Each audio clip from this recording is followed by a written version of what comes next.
Assalamualaikum warahmatullahi wabarakatuh. Waalaikumsalam warahmatullahi wabarakatuh. Bismillahirrahmanirrahim. Alhamdulillahi rabbil alamin.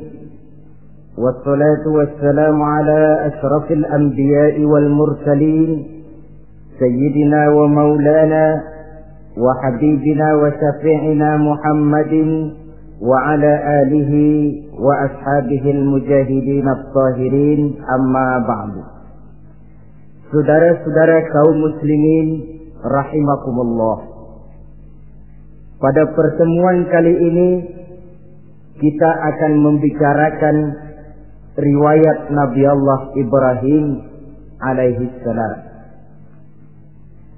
Beliau termasuk salah satu dari 5 orang rasul yang merupakan kelompok yang dikenal dengan ulul azmi, yaitu para rasul yang dinilai mempunyai kelebihan di dalam keutamaan, ketabahan, keuletan, dan sikap istiqomah di dalam berjuang. Jumlahnya ada 5, yaitu Nabi Nuh, Nabi Ibrahim, Nabi Musa, Nabi Isa, dan Nabi Muhammad alaihi wassalatu wassalam. Sebagaimana yang kita maklum bahwa Nabi Allah Ibrahim alaihi salam lahir pada masa pemerintahan Raja Namrud laknatullah alaih. Namrud adalah figur yang lebih merupakan kekuatan daripada keadilan, lebih merupakan kezaliman daripada kebijaksanaan. Ia seorang raja yang memerintah secara sewenang-wenang, lalu dengan segala macam cara berusaha mempertahankan kekuasaannya. Itu sebabnya di hari-hari menjelang kelahiran Nabi Allah Ibrahim alaihi salam, entah oleh karena rasa takut dan khawatir akan munculnya orang-orang yang dapat menumbangkan kekuasaannya, entah karena bisikan ahli nujum atau dukun-dukun yang memang banyak mengelilingi istananya, ia memutuskan untuk membunuh seluruh bayi yang dilahirkan dalam bentuk laki-laki. Ini dilatar belakangi oleh kekhawatiran akan muncul seseorang yang dapat menghancurkan kekuasaannya, sebagaimana Fir'aun laknatullah alaih. Itulah sebabnya di zaman sebelum Nabi Ibrahim dilahirkan, Raja Namrud membuat peraturan. Apabila seorang ibu melahirkan bayi laki-laki, bunuh bayi itu. Seluruh perempuan hamil berada di bawah pengawasan aparatur negara, dan laki-laki dianjurkan untuk jangan dekat-dekat dengan istrinya guna menghindari terjadinya proses kehamilan ini. Entah berapa ratus bahkan berapa ribu bayi laki-laki yang jadi korban tanpa dosa dari sebab kelaliman pemerintahan Raja Namrud laknatullah alaih ini. Kita teringat kepada satu hadis di mana Rasulullah sallallahu alaihi wasallam pernah bersabda, "Ya'ti 'alan nasi zamanun ru'asa'uhum kal asad wa wuzara'uhum kal zi'ab wa qudatuhum kal kilab wa katsirun nasi yawma idzin kal aghnam." Pada satu saat, kata Nabi, akan datang di tengah masyarakat manusia di mana pada masa itu muncul pemimpin-pemimpin yang bertingkah laku seperti singa. Ru'asa'uhum kal asad. Pemimpin-pemimpin mereka bertingkah laku seperti singa. Saudara kenal singa? Saudara boleh periksa. Di mana ada hutan, singa selalu menjadi raja. Padahal hutan belum pernah bikin pemilihan umum. Tapi yang namanya singa tidak pernah peduli. Ada pemilihan atau tidak, raja hutan tetap singa. Kenapa? Karena singa menjadi raja di hutan bukan berdasarkan kebenaran, tapi karena kekuatan. Karena kuat, maka dia naik jadi raja. Soal benar atau tidak, soal lain. Maka sebagai akibatnya, setelah si singa ini naik menjadi raja hutan, dia bukan melindungi rakyatnya, malah makanin rakyatnya. Coba saudara lihat di hutan. Kambing rakyat hutan dimakan oleh singa. Ayam rakyat hutan dimakan oleh singa. Sapi rakyat hutan dimakan oleh singa. Inilah akibatnya karena singa naik berdasarkan kekuatan. Setelah naik bukan melindungi rakyatnya, malah makanin rakyatnya. Mental semacam inilah yang dimiliki oleh Raja Namrud laknatullah alaih. Cuma karena rasa ketakutan akan datang orang yang akan menumbangkan kekuasaannya, maka seluruh bayi laki-laki harus dibunuh tanpa dosa apapun. Itulah kata Nabi, akan datang di tengah masyarakat manusia muncul pemimpin-pemimpin yang mentalnya seperti singa. Nah kalau yang jadi pemimpin sudah seperti singa, wa wuzara'uhum kazzi'ab, yang jadi wazir, yang jadi menteri kata Nabi, lagunya seperti serigala. Nyetel ini, tapi seperti serigala. Apa serigala itu? Saudara tahu dalam dongeng anak-anak, serigala itu kan binatang yang paling licik. Untuk terang-terangan dia tidak berani karena tidak punya kekuatan seperti sang singa. Maka dia pakai ilmu kelicikannya. Serigala itu kalau ingin makan daging ayam, pakai bulu ayam. Kalau kepengen makan daging kambing, pakai bulu kambing. Pendeknya, serigala binatang yang menghalalkan segala macam cara asal tujuan tercapai. Itulah serigala. Lambang dari sifat kelicikan. Lempar batu, sembunyi tangan. Pengen makan daging ayam, pakai bulu ayam, nyaruh jadi ayam. Pengen makan daging kambing, pakai bulu kambing, nyaruh jadi kambing. Ini akibat dari yang pertama tadi. Pemimpin seperti singa, lalu menteri pun seperti serigala. Efeknya kemudian yang segera menyusul apa? Wa qudatuhum kalsilab.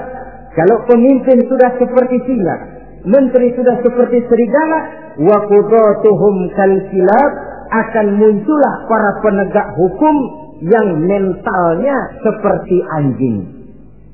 Inna lillahi wa inna ilaihi raji'un. Penegak hukum yang mentalnya seperti anjing itu. Anjing, saudara lihat, anjing akan setia kepada siapa saja yang memberinya daging. Kalau dia disuruh jaga rumah, dia tidak bisa membedakan mana yang maling, mana yang tamu. Biar yang datang tamu, kalau nggak bawa apa-apa, pasti digonggong. Biar yang datang maling, kalau bawa daging, anjing kalem. Pokoknya siapa yang berdaging, itulah majikan saya. Apa kata majikan saya, itulah yang saya laksanakan. Maka hilang kebenaran hukum, hancur norma-norma keadilan. Oleh karena apa? Oleh karena anjing dapat daging. Lalu dalam kondisi semacam itu, yang jadi rakyat bagaimana? Kata Nabi, wa katsirun nas yauma idzin kal aghnam. Adapun kebanyakan orang pada masa itu, lagunya sudah seperti kambing. Saudara, kambing itu binatang yang cuma menang groyokan dan tidak punya alternatif. Namanya kambing, digiring ke lapangan mbe. Betul kan? Digiring ke kuali mbe. Dikasih makan rumput mbe. Sampai pun mau dipotong, masih embek juga. Tidak punya pilihan lain si kambing ini. Tidak punya alternatif lain. Kondisi semacam inilah yang terjadi di masa pemerintahan Raja Namrud laknatullah alaih.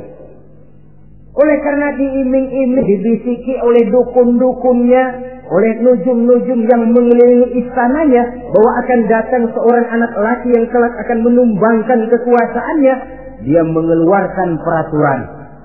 Ya, peraturan singa. Mulai saat ini diumumkan kepada seluruh rakyat, siapa-siapa perempuan melahirkan bayi laki-laki, bunuh hidup-hidup. Seluruh orang bunting di bawah pengawasan Hansip negara. Dan mulai malam ini, supaya semua kaum bapak jarang-jarang tidur sama istrinya. Namanya peraturan Namrud. Tapi apa yang memang Allah kehendaki untuk terjadi, pasti terjadi. Yaitu kelahiran Nabi Allah Ibrahim alaihi salam. Pada saat beliau terlahir ke alam ini, oleh ayahnya yang bernama Azar, disembunyikan di dalam sebuah gua. Di sini bertemu antara nurani seorang bapak dan ketaatan kepada raja. Dia ingin taat kepada raja, dia mesti membunuh anaknya. Tapi sebagai bapak, dia sayang kepada anaknya, dia harus selamatkan. Dicarinya jalan tengah, maka Ibrahim disembunyikan di dalam sebuah gua dengan satu perhitungan tentunya. Lu mati, ya nggak apa-apa, lu hidup ya syukur. Tapi ini pertimbangan dia akan bikin susah dia di masa yang akan datang. Coba anak dalam kondisi apa adanya ditaruh di dalam gua, menurut perhitungan logika mati ini. Namun apa yang terjadi? Nabi Allah Ibrahim yang sejak masa bayi diletakkan dalam gua dipelihara oleh Allah. Nah, kalau Allah yang sudah memelihara, orang mana yang sanggup mendatangkan bencana dan mudarat? Untuk melangsungkan kehidupannya, Nabi Ibrahim itu mengisap ibu jarinya. Dan konon menurut riwayat dari ibu jarinya itu keluarlah madu. Sehingga walaupun tidak didampingi oleh ayah dan ibunya, tinggal di dalam gua seorang diri, pertumbuhannya sebagai seorang bayi menjadi seorang anak, tumbuh dengan pesat sebagai lazimnya anak-anak yang lain. Dalam ilmu tauhid ini yang dinamakan irhas. Tanda-tanda yang diberikan kepada seseorang yang akan dipilih menjadi rasul pada saat dia masih anak-anak. Ini yang dinamakan irhas. Adapun kalau dia sudah diangkat menjadi rasul, maka tanda-tanda itu dinamakan mukjizat. Kalau jatuh kepada wali, maka tanda itu dinamakan karomah, atau yang dalam bahasa kita disebut dengan keramat. Jadi kan kita ini dalam kehidupan anak-anak kita kadang-kadang bisa melihat bakat yang dimilikinya pada saat dia masih kecil. Tanda-tanda itu ada. Nah, dalam kehidupan para rasul, masa kecil mereka yang melakukan itu dinamakanlah irham. Begitulah Nabi Ibrahim tumbuh dari bayi menjadi anak-anak di dalam gua. Dan ayah ibunya kadangkala menengok dia. Pada saat dia sudah mulai pandai berbicara, dia sudah mulai berpikir. Dan pola berpikir yang pertama, satu hari dia tanya bapaknya, "Papi," kalau bahasa sekarang, "ini yang bikin alam ini sebenarnya siapa? Yang bikin saya siapa? Yang menyebabkan saya ada siapa?" "Ya kami, ibu bapakmu," kata ayahnya. "Oh begitu." "Lalu yang bikin ibu bapak siapa?" "Ya nenekmu. Gara-gara dia saya ada, gara-gara saya kamu ada." "Lalu yang bikin kakek dan nenek siapa?" "Ya buyutmu." "Lalu yang bikin buyut siapa?" "Ya bapaknya buyut." "Yang bikin bapaknya buyut?" "Ya kakeknya buyut." Kalau gitu nggak pernah selesai dong. Tentu akan ada pencipta pertama. Siapa pencipta pertama itu? bapaknya buntu. Lu jangan usil dah. Temen-temen lu juga nggak pernah nanyain urusan kayak begini. Saya nggak puas, Pak. Begini sekarang, saya mau tanya. Ini kaum kita nyembah apa? Nyembah berhala. Ya yang bikin berhala itu siapa? Saya, bapakmu, Hazar. Kaum kita menyembah berhala, bapak. Kenapa nggak nyembah bapak aja kok tanggung-tanggung? Jawaban ayahnya tidak membuat ia jadi puas. Terus merenung siapa gerangan pencipta pertama, siapa gerangan yang patut disembah dengan sebenarnya, siapa gerangan pencipta alam semesta ini. Bila malam datang, dia melihat bintang gemintang bertabur menghias cakrawala. Dia berkata, ini yang patut dianggap Tuhan, tinggi, terang, benderang. Tapi manakala besok pagi bintang tenggelam, dia pun bilang, la uhibbul afilin. Saya tidak suka kepada yang tenggelam. Masa Tuhan tenggelam? Ketika malam datang, bulan pun terbit. Nah, ini barangkali yang Tuhan. Ini lebih besar dari yang semalam. Tapi bila bulan pun terbenam, lagi-lagi dia bilang Tuhan tidak mungkin terbenam. Lalu bila matahari terbit, nah ini enggak salah lagi. Ini lebih gede dari yang dua-dua kemarin. Ini pasti Tuhan. Dan manakala matahari terbenam, dia pun berkata, Tuhan tidak akan pernah terbenam. Perjalanannya mencari Tuhan ini bisa saudara baca dalam surah Al-An'am ayat 76 sampai dengan ayat 79. Sampai Allah memberikan petunjuk kepadanya, mengangkatnya menjadi seorang rasul dan menyampaikan misi dakwahnya. Saudara-saudara kaum muslimin rahimakumullah. Dakwah yang pertama dilaksanakan tentu kepada bapaknya, kemudian kepada kaumnya. Secara psikologis ini kan makan nasi. Coba, kalau kita harus nasihatin orang lain yang tidak ada hubungannya dengan keluarga, barangkali biasa saja. Tapi nasihatin bapak sendiri, ini kan makan nasi. Mau didiamkan saja, batil dan sesat. Mau diceramahin bapak sendiri.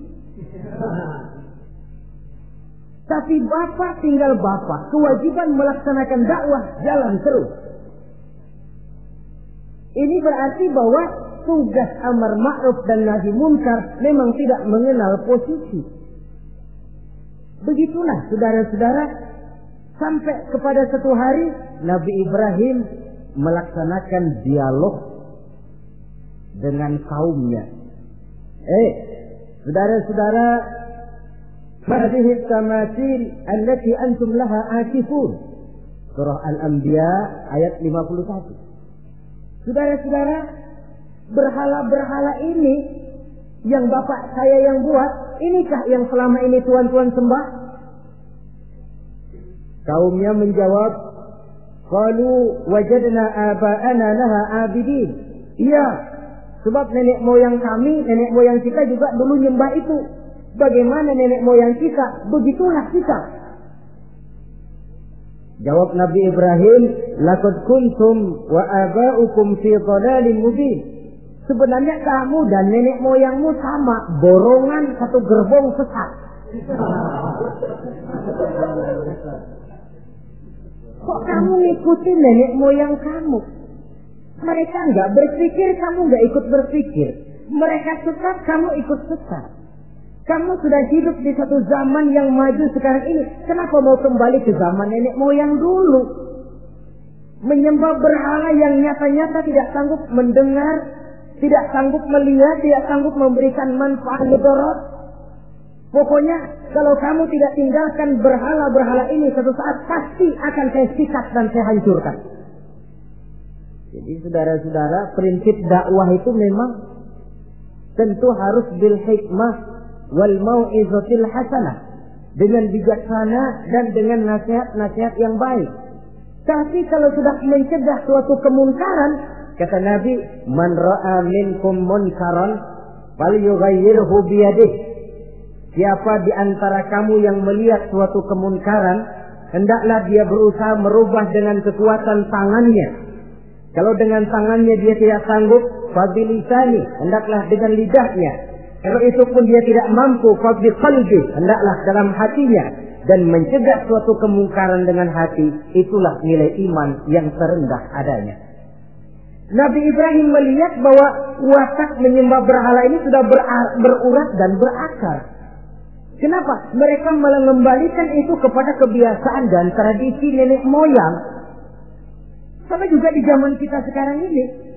Sudah kita menegakkan tauhid, membina sebersih-bersih iman, menegakkan semulus-mulus tauhid. Ada juga kelompok orang yang mau mengembalikan kita ke zaman nenek moyang, ke zaman animis, menghidupi tradisi nenek moyang dalam hal ibadah, dalam hal ubudiyah. Tentu merupakan langkah kemunduran adanya. Dan ini bukan barang baru. Umat Nabi Ibrahim sudah memberikan contoh. Kenapa kami menyembah berhala? Sebab nenek moyang kami menyembah berhala. Nabi Ibrahim jawab gampang aja. Iya lo borongan, sekerbong, lempeng semua sesat.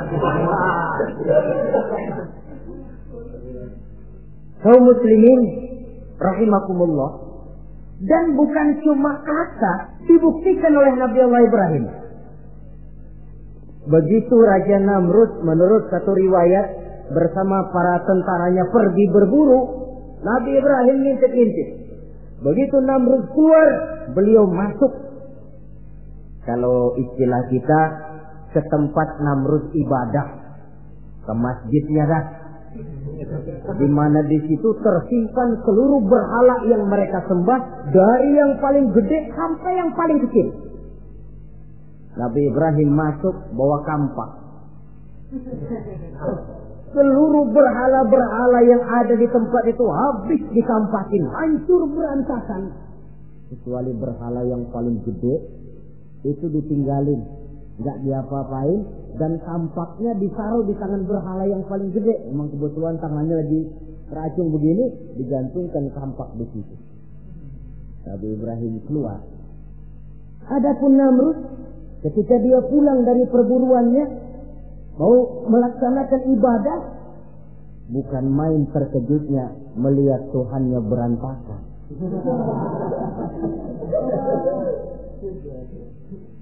Waduh, ini celaka, kerjaan siapa ini? Dikumpulkan para intel negara, staf-staf khusus. Ini ada supersip masuk kemarin, mengganggu stabilitas peribadatan kita. Ini mesti dicari siapa biang keroknya ini. Cari sampai ketemu siapa yang menghancurkan Tuhan-Tuhan kita ini. Intel pun disebar. Ada yang ke kota, ada yang ke desa, ada yang pokoknya ke seluruh penjuru. Sampai ada yang desas-desuskan. Tuan Raja, gimana? Saya dengar selentingan berita. Berita apa? Pada waktu Tuan Raja pergi berburu, seorang anak muda bernama Ibrahim masuk ke tempat ibadah kita. Barangkali dia yang menghancurkan patung-patung kita. Kalau begitu cari, tangkap Ibrahim, tangkap. Panggil kepala intel. Dipanggil. Kamu cari orang namanya Ibrahim, tangkap. Kok ditangkap? Tangkap. Sebab menurut berita dia yang menghancurkan berhala-berhala kita. Ya tapi kan belum ada buktinya, Pak. Soal bukti gampang, belakangan, yang penting tangkap aja dulu.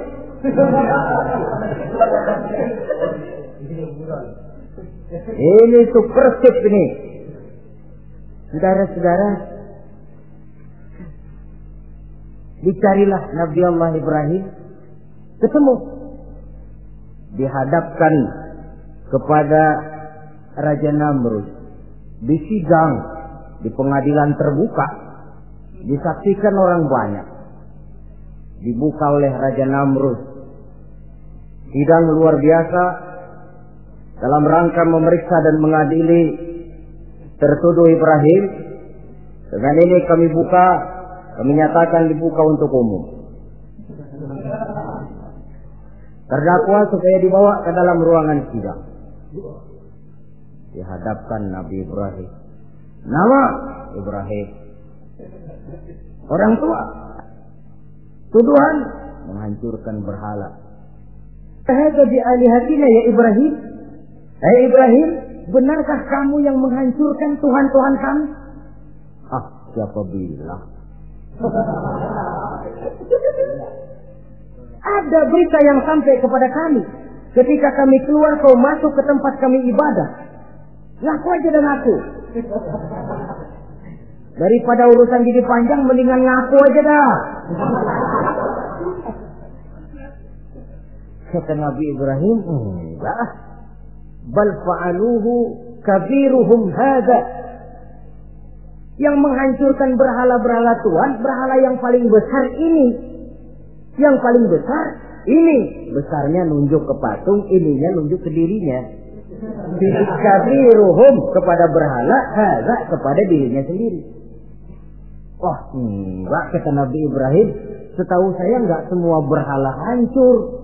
Saya dengar yang paling gede enggak apa-apa. Ya. Dan ada kampak di tangannya. Kali yang gede tuh iseng. Jadi yang kecil-kecil ini dikampakin semua sama yang gede. Buktinya kampak masih ada di tangannya, kok tanya aja dia. Kata Namrud, Ibrahim, kamu sudah gila apa? Kenapa? Masa saya disuruh nyembah berhala, disuruh nanya berhala? Jadi nggak bisa jawab dia, nggak bisa jawab. Nah kalau nggak bisa jawab, kenapa disembah? Yang gila saya apa sampean?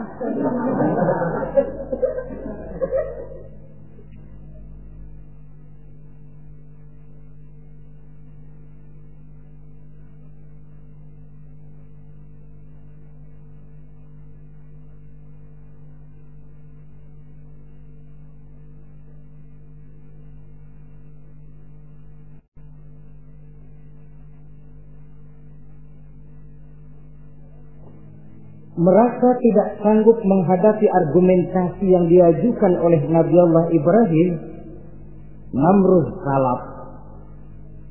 Dalam kesalapannya itulah ia menjatuhkan vonis bahwa Nabi Allah Ibrahim dihukum bakar hidup-hidup. Pada hari yang ditentukan, dikumpulkanlah kayu bakar sebanyak-banyaknya, sehingga merupakan timbunan besar yang menyerupai sebuah bukit kecil. Apabila segalanya telah siap, kayu bakar itu pun disulut orang, dan api mulai menjilat ke sana kemari, makin lama makin besar, makin lama makin besar, sehingga tentara Namrud bingung. Ini Ibrahim bagaimana ngebakarnya? Kalau kita anterin ke api, kitanya ikut angus, dilemparin nggak mungkin sampai. Lalu mereka menemukan akal, dibuat semacam lentingan busur panah. Kalau istilah kita di kampung kayak selepetan begitu. Sehingga Nabi Ibrahim dilemparkan dan tepat jatuh di tengah kobaran api yang menggunung. Namrud tentu saja memandang dengan perasaan puas. Segenap konco-konco dan antek-anteknya melihat dengan hati yang lega. Dan semuanya merasa hancur sudah biang kerok yang selama ini menjadi racun dan duri dalam kehidupan kita. Tapi rupanya yang mereka mau lain dengan yang Allah mau. Ketika Nabi Allah Ibrahim hampir masuk ke tengah kobaran api yang menggunung itu, datanglah perintah Allah kepada api. Ya naru kuni bardan wa salaman ala Ibrahim. Hai api, dinginlah kamu, selamatkan Nabi Ibrahim.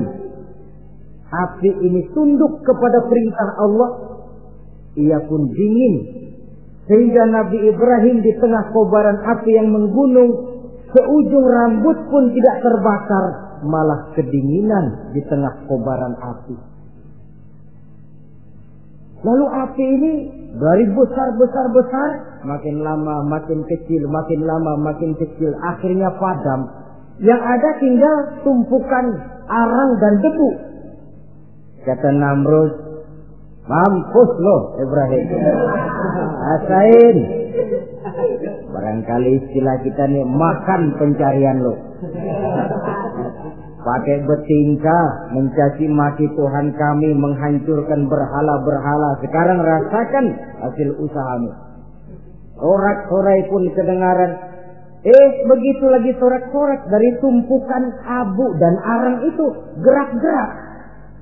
Kerusak. Kok ini ada arang bergerak-gerak? Rupanya dilihat-lihat, makin lama makin nyata, Nabi Ibrahim keluar dari tumpukan arang dalam keadaan utuh, tidak kurang satu apapun. Sebenarnya andai kata Namrud mau menggunakan akalnya, saat itu dia tentu menemukan satu hal yang luar biasa. Satu kebesaran yang kalau dia mau merenung akan sampai kepada kekuasaan yang serba maha. Tapi karena ketika itu hatinya sudah dipenuhi nafsu, ditutupi oleh kesombongan, dia buta terhadap kenyataan itu. Kaum muslimin rahimakumullah,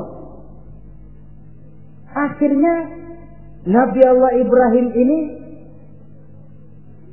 diteror langsung oleh orang tuanya. Kata abahnya, "Aradibun anta an alihati ya Ibrahim? Ibrahim, kau benar-benar tidak senang kepada Tuhan-Tuhan kami, berhala-berhala ini? La in lam tantahi la arjumannaka wahjurni maliya." Kalau engkau tidak berhenti, hai Ibrahim, tidak berhenti memperkenalkan Tuhan seru sekalian alam, tidak berhenti mencela dan mencaci bahkan menghancurkan berhala-berhala kami, la arjumannaka, akan kami rajam kamu. Iya, kalau raja yang ngancam begini, orang tua beliau sendiri ngancam begini. Itulah tantangan dakwah, saudara-saudara. Kita melaksanakan dakwah ini tempo-tempo berhadapan dengan penguasa yang mentalnya macam Namrud. Tempo-tempo berhadapan dengan orang kaya yang pelitnya macam Qarun. Tempo-tempo berhadapan dengan orang tua yang mentalnya macam Azar. Orang tua yang kaku, yang tidak mau terbuka terhadap kenyataan. Istilah di kampung kita, orang tua yang laceng. Tahu laceng? Udah salah kenceng. Sulit benar menerima pembaruan yang membawa umat kepada masalah-masalah yang memang nyata lebih baiknya. Itulah tantangan di dalam melaksanakan tugas dakwah, dan ini dihadapi oleh Nabi Allah Ibrahim. Ayahnya terakhir memberikan tekanan, kalau kau tetap melaksanakan misimu, tidak engkau mau berhenti dari tugas dakwah ini, awas Ibrahim, la arjumannaka, akan aku rajam, akan kami lontari kau dengan batu, wahjurni maliya, pergi kamu dari sini. Ya Allah, diputuskan hubungan. Kalau memang engkau berkeras dengan tugas dakwahmu, persilakan Ibrahim, keluar, pergi saja dari sini. Diusir oleh orang tuanya sendiri. Inilah hidayah, saudara-saudara. Oleh sebab itu, tugas utama kita kaum muslimin sebenarnya bukan mengislamkan orang, tapi menyampaikan Islam. Tugas kita ialah menyampaikan Islam, bukan mengislamkan orang. Sebab orang mau Islam atau tidak, itu urusan hidayah dari Allah. Jangankan kita, Nabi Ibrahim tidak sanggup mentauhidkan ayahnya Azar. Nabi Nuh tidak bisa mengislamkan putranya Kan'an. Bahkan Nabi kita Muhammad sallallahu alaihi wasallam pun tidak bisa memberikan hidayah kepada Abu Jahal dan Abu Lahab. paman Nabi, orang tua Nabi, anak Nabi, istri Nabi sekalipun, hidayah tidak diberikan kepada mereka, mereka tidak terpanggil mengikuti kebenaran.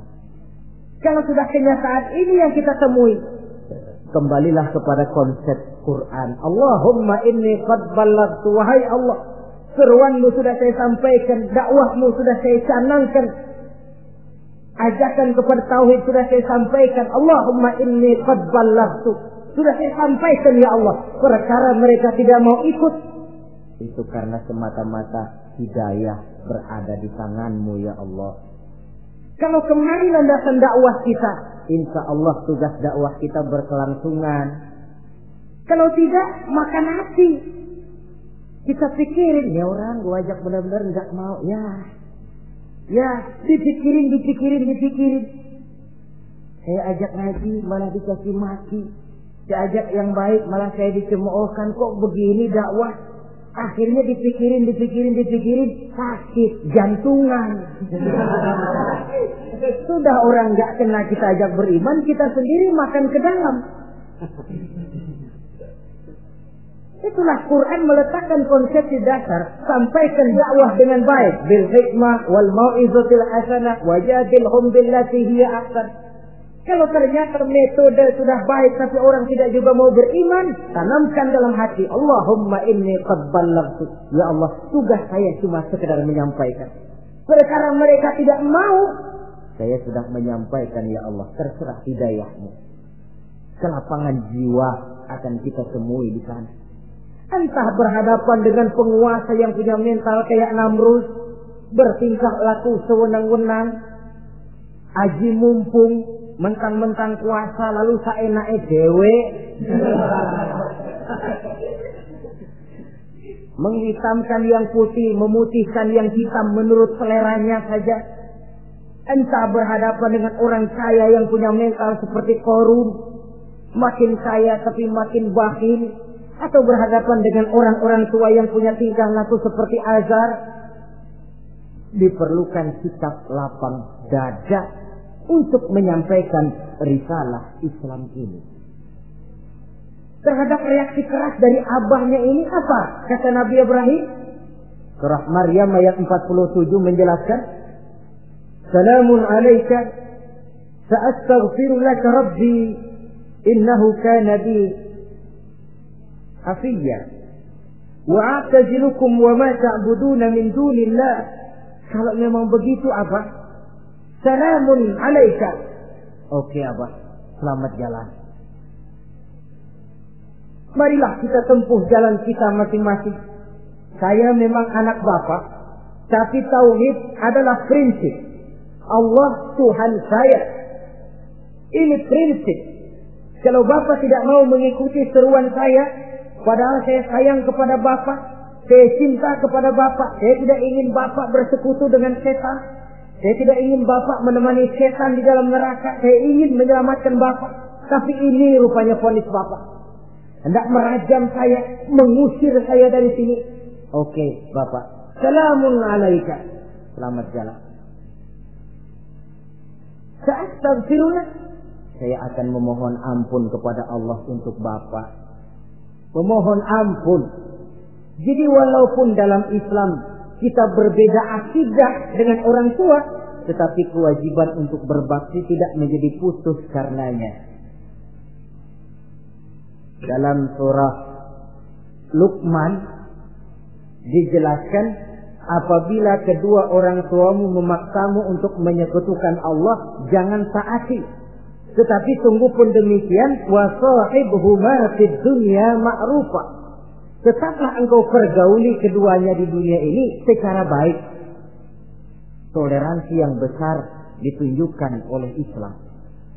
Dan lebih besar lagi dilaksanakan oleh Nabi Allah Ibrahim. Sungguh pun Bapak sudah mengusir saya, menolak mentah-mentah ajaran tauhid, tetap juga menyembah berhala, tetap juga bersekutu dengan setan.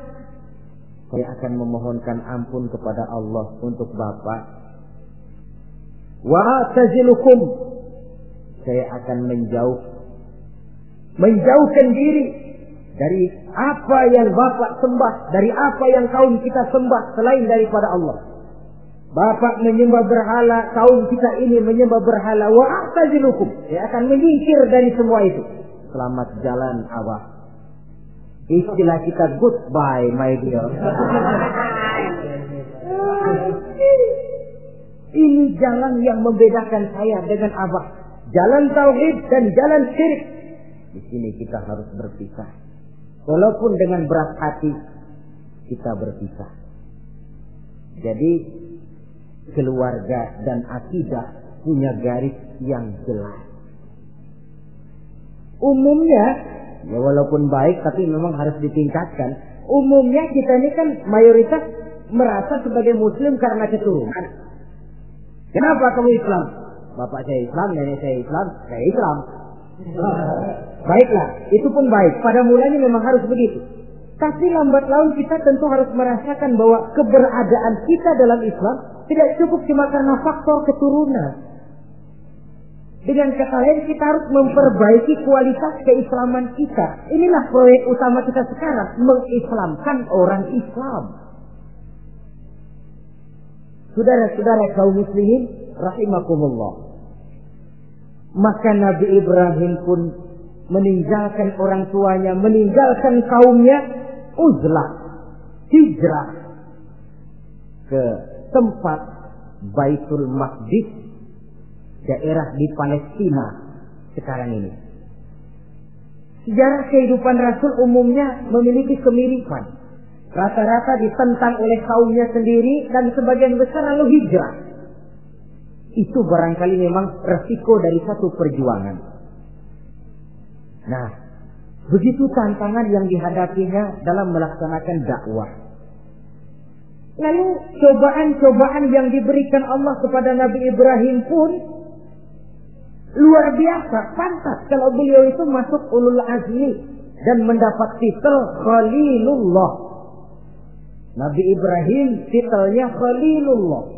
Orang yang mencintai dan dicintai Allah. Khalilullah. Ini terbukti dari cobaan-cobaan yang dihadapinya. Pertama, dari perkawinannya dengan Siti Hajar, dengan Siti Sarah maksud saya, beliau tidak dikaruniai seorang anak pun. Umur sudah lanjut. Padahal anak kita tahu pelanjut sejarah, penyambung cerita, si buah hati belahan jantung. Sampai pada satu hari Hajar musyawarah. Kalau bahasa kita, Bang, bagaimana Hajar? Lama juga kita sudah berumah tangga kan Bang? Lalu, dan kita sejauh ini belum dikaruniai seorang anak. Ya sabarlah. Pada waktunya tentu akan ada juga. Tapi kapan lagi Bang? Usia kita sudah cukup lanjut. Maksud kamu bagaimana Hajar? Begini sajalah Bang. Bagaimana kalau abang kawin saja lagi? Ya Allah, punya istri macam begini, menyuruh lakinya kawin lagi. Tapi dasar Nabi Allah Ibrahim, enggak mau saya kan cinta sama Hajar. Iya, soal cinta saya tahu, dan saya tidak meragukan cinta abang kepada saya. Cuma masalahnya saya nggak bisa memberikan keturunan Bang. Bukan nggak bisa, belum. Sudahlah kawin saja lagi Bang. Nggak mau nggak mau. Istrinya nyuruh kawin, lakinya ogah-ogahan. Sekarang kan enggak, istrinya larang kawin, suaminya malah ngirintil.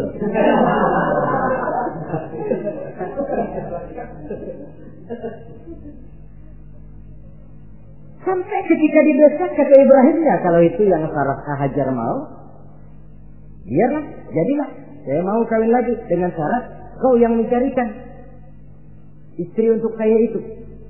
Oleh Siti Hajar dipilihkan Siti Sarah. Kawinlah Nabi Ibrahim dengan Sarah.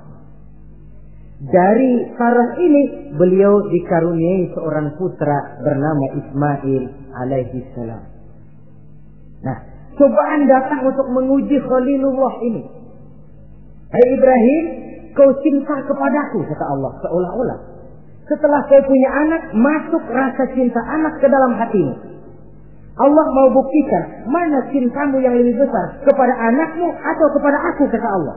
Maka turun perintah untuk menyembelih anaknya sendiri. Satu riwayat menceritakan bahwa latar belakang perintah menyembelih anak ini sebenarnya gara-gara Nabi Ibrahim juga ketelepasan ngomong. Beliau pernah menyembelih 300 ekor onta dan 1000 ekor kambing. Dagingnya dibagikan kepada fakir miskin, dilaksanakan penyembelihan itu untuk mendekatkan diri kepada Allah. Dekat. Tidak cuma manusia, malaikat kagum, dipuji Nabi Ibrahim. Bukan main Ibrahim, kaya berani. Ya, kalau miskin berani, nekat kali. Ini kaya berani. Menyembelih 300 unta, 1000 kambing, dagingnya disedekahkan kepada fakir miskin. Luar biasa Ibrahim. Ketika dipuji orang banyak, itulah beliau timbul sifat manusianya. Apa kata beliau? Saya mah jangankan kambing sama unta, anak juga kalau saya punya disuruh potong, saya potong untuk mendekatkan diri kepada Allah. Kenapa ketelepasan ngomong begitu? Sebab waktu itu belum punya anak, ngomongnya enak. Sama juga kita, goma kalau punya motor, siapa juga ketemu di jalanan, gue boncengin. Lagi belum punya. Kalau udah punya, lain gayanya. Itu biasa, itu omongan orang belum kaya emang gitu.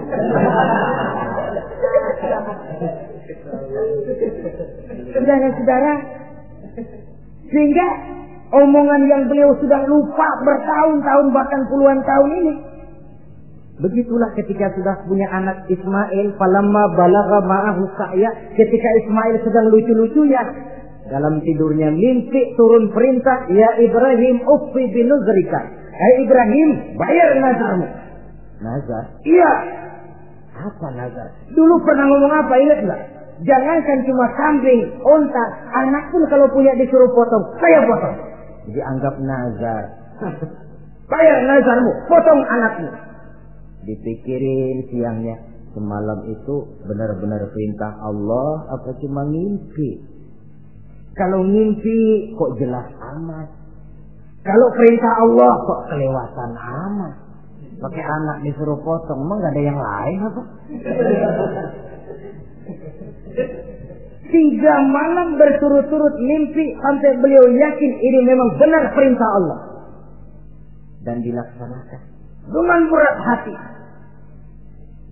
Pagi-paginya bilang kepada Siti Sarah, Sarah, Ismail mandikan, berikan pakaian yang baik, saya mau bawa pergi dia. Kemana bang? Pokoknya mau saya bawa. Berangkatlah anak beranak ini menuju salah satu bukit di daerah Mina. Ketika duanya sudah mau berangkat, iblis sibuk bukan main. Ini cobaan loh. Orang kalau mau ibadah, iblis paling gatal. Segala macam cara mereka lakukan agar orang jangan ibadah. Ini Ibrahim mau membuktikan cintanya kepada Allah. Ya Allah, lihatlah. Walaupun saya sudah punya anak, cinta saya kepadamu lebih besar ya Allah. Walaupun perintah ini menyembelih leher anak sendiri, saya potong karena melaksanakan perintahmu. Iblis ribut. Mula-mula dia bisikin Nabi Ibrahim. Hei Ibrahim, kau lihat anakmu di belakang itu. Kecil, lucu-lucunya. Masa anak begitu mau dipotong? Tega kamu Ibrahim. Ini perintah Allah. Gak ada urusan sama ente. Iya.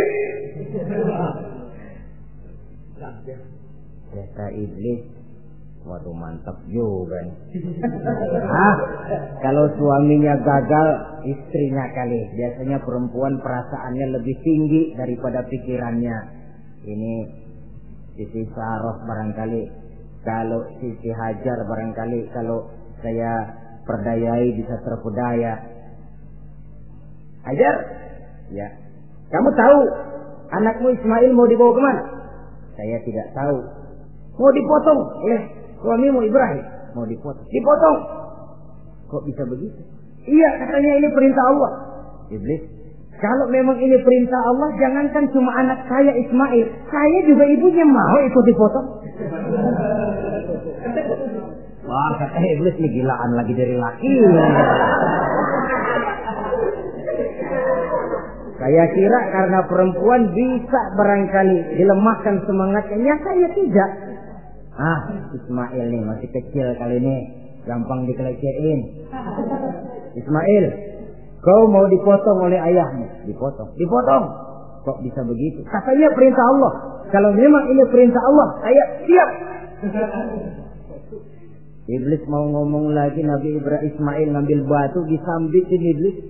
Izhab ya la'in, pergi, laknat terkutuk kamu. Nyambitinnya itu sampai sekarang jadi ikutan dalam salah satu pelaksanaan ibadah haji yang disebut zumrah, melontar. Itu simbol permusuhan abadi antara manusia dengan iblis. Jadi kalau ada orang mau berbuat baik, iblis itu datang dari 3 penjuru. Dari bapak, dari anak, dari istri. Kadang-kadang bapaknya nggak kena, istrinya dibujukin. Laki lono sok loyar menyumbang masjid. Jangan kasih duit, simpan aja baik-baik. Istri nggak kena, anak. Segala macam cara iblis berusaha. Baru sampai di bukit yang dituju, Nabi Ibrahim buka kartu. Ismail, abah diperintah Allah menyembelih lehermu. Bagaimana? Kerjakan apa jangan? Kalau memang itu perintah Allah, kerjakan apa? Insya Allah abah akan menemukan saya termasuk orang sabar. Ini jawaban anak soleh. Coba kalau jawaban anak pintar nggak soleh, bukan begitu. Ismail, saya disuruh motong lehermu. Bagaimana? Kenapa saya pak? Bapak aja yang tuaan potong.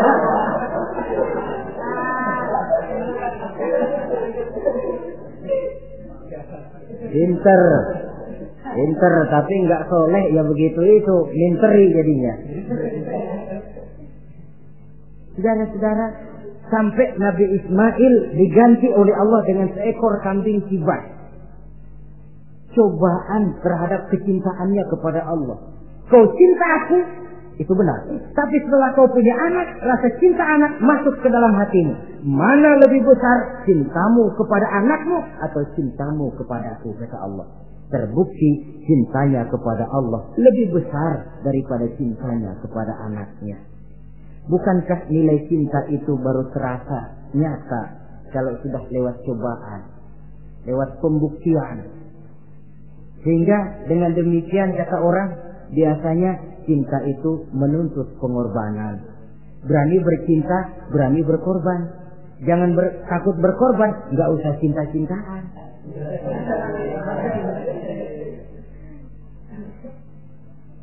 Saudara-saudara, sebab kalau orang sudah berbuat untuk sesuatu yang dicintainya, sangat boleh jadi si lemah akan jadi kuat, yang jauh jadi terasa dekat, yang takut jadi berani. Kalau orang sudah melakukan sesuatu untuk yang dicintainya.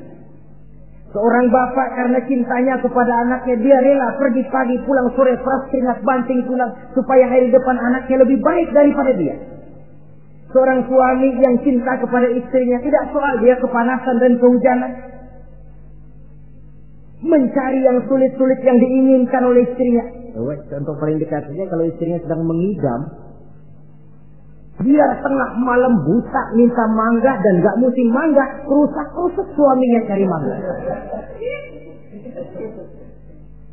Cinta memang membuat yang jauh jadi terasa dekat. Lalu cobaan lain ketika turun perintah melaksanakan khitan. Umur beliau menurut riwayat Abi Daud sudah umur 80 tahun. Di zaman belum ada pisau cukur, silet, gunting, kulit sudah alot. Tapi ini perintah Allah, laksanakan, resiko belakangan. Nabi Ibrahim pandai memilah mana kepentingan pribadi, mana perintah Allah. Untuk riwayat Nabi Ibrahim, walaupun serba singkat, hingga ini sajalah dahulu. Dan mudah-mudahan menjadi tamsil, ibarat dan contoh yang bisa kita jadikan pegangan di dalam kehidupan kita sehari-hari. Terima kasih banyak atas segala perhatian. Mohon maaf atas segala kekurangan. Usikum wa nafsi bitaqwallah. Wassalamualaikum warahmatullahi wabarakatuh. Waalaikumsalam warahmatullahi wabarakatuh. Hmm.